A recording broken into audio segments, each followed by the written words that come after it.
The next thing I want to talk about is your carburetor. Your carburetor is going to adjust on how much air goes into your motor. You see the servo adjustment arm here that has a little plastic nut on it that you can adjust back and forth for fine tuning. You're going to want this to have just the tiniest little bit of an opening at its lowest setting, at your low throttle setting on your transmitter. When your transmitter is at all the way low throttle, you're going to want that to have just a tiny bit of opening. And that's also with your trim set at middle. When your trim's set at middle and you have this all the way down, you want it to have a little tiny opening for it to idle. Now the other thing you're going to want is you're going to want, when this trim is set all the way down, for that opening to close. So that way you can kill your airplane in the air if you want to. What that does is, if on like a really windy day and you're kind of scared of landing it, it is a little easier to land when you're going a little slower. So if you kill your airplane in the air, then you can just kind of float in on the wind, and it's not quite as a high speed kind of thing. Now your exhaust.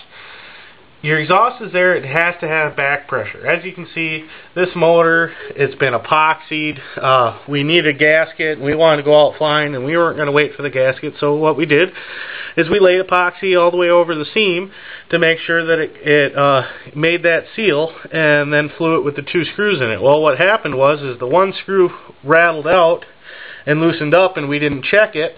One of the big things that I'm going to tell you about your pre-flight checklist is that you need to check all these screws and nuts and bolts, and we did not.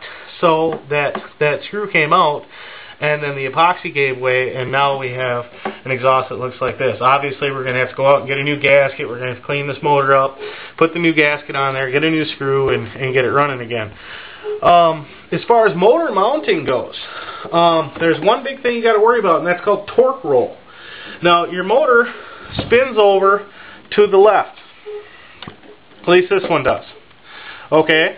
That means if we put this motor on to the left, this airplane is going to constantly want to turn to the left no matter what trim adjustments you make or anything, because of that torque roll. But what we're going to do is to offset that, we're going to set our motor just a little tiny bit off to the right. Now what that's going to do is it's going to make it fight the torque roll and basically even it out for the airplane. So that way, that's one less thing you have to worry about. So like I said, when you mount your motor, you're going to want it all the way forward and just a little tiny bit to the right. Also, you'll notice that there's a downward slope. If you see the prop is sitting like this a little bit, that is normal. It's supposed to be like that. That helps with lift also.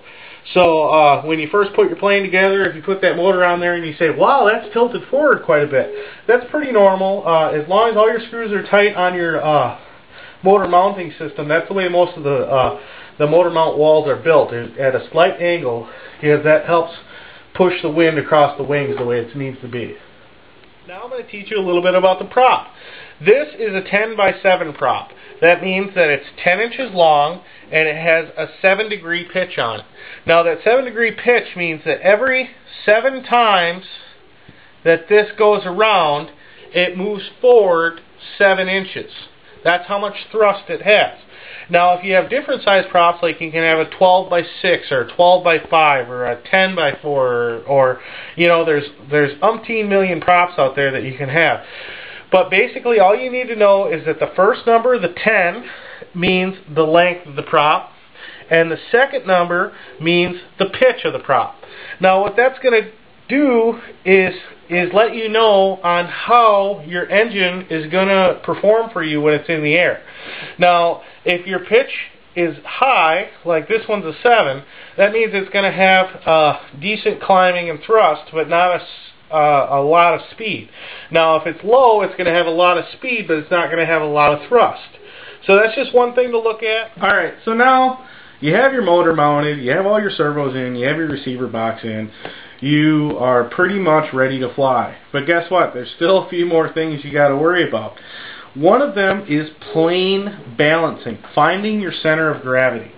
Now why this is important is because a plane that is nose heavy is very, very, very easy to fly in comparison to a plane that is tail heavy. If the plane is tail heavy, it's going to cause the plane to sit in the air and want to be like this all the time.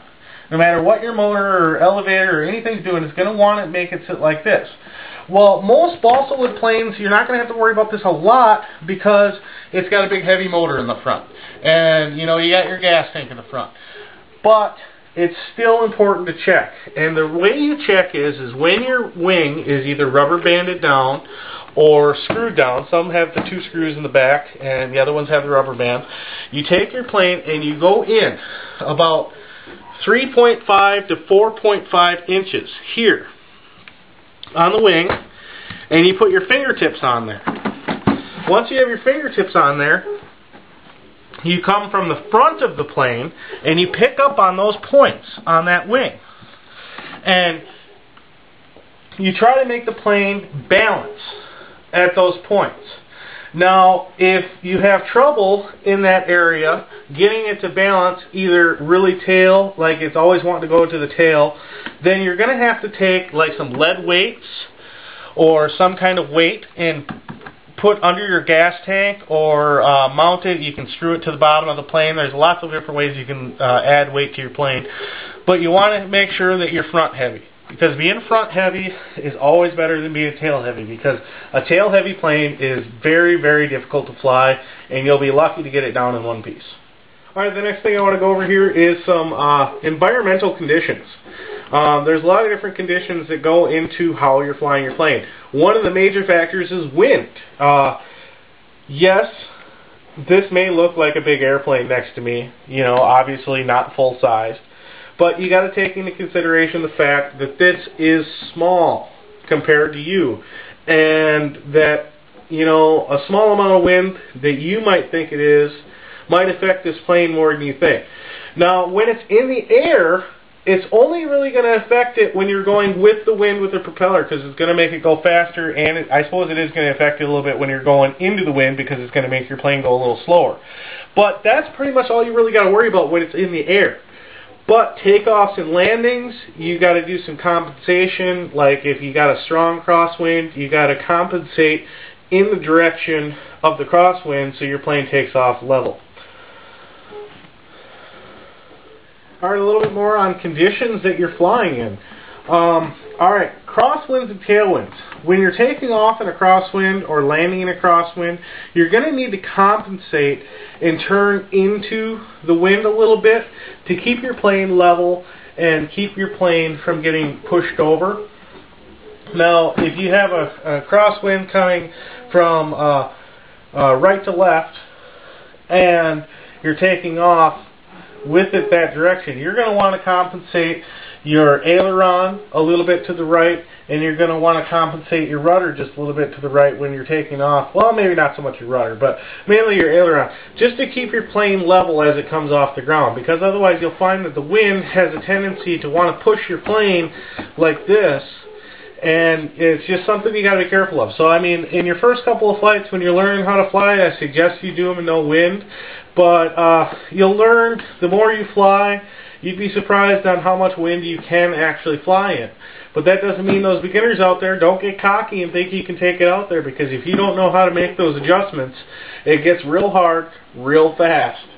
Now, as far as winds in your face and tailwinds, winds in your face are good because you can actually make your plane come in and almost hover coming into the wind, and you can almost do it like a vertical takeoff jet. You know, I mean, just set down just like a helicopter in a strong headwind. But with a tailwind, what it's going to do is it's going to cause your plane to want to push down, because it's pushing on the back, and that's the opposite of what your wing is made to do. So instead of creating lift, it creates downforce, and it pushes you into the ground. If you see Alpha Video Part 3 of the Alpha 40, you'll see me land 60 rows out into the corn because I had a tailwind, and I tried to go out too far for my dead stick coming in, and that tailwind just literally pushed the plane right down into the corn. Luckily, as you see, it's still in one piece after that. But, you know, in some other situations, if you would have hit something else, you might not have been so lucky. Alrighty, that concludes part 4 of this extremely long video. See my channel for part 5.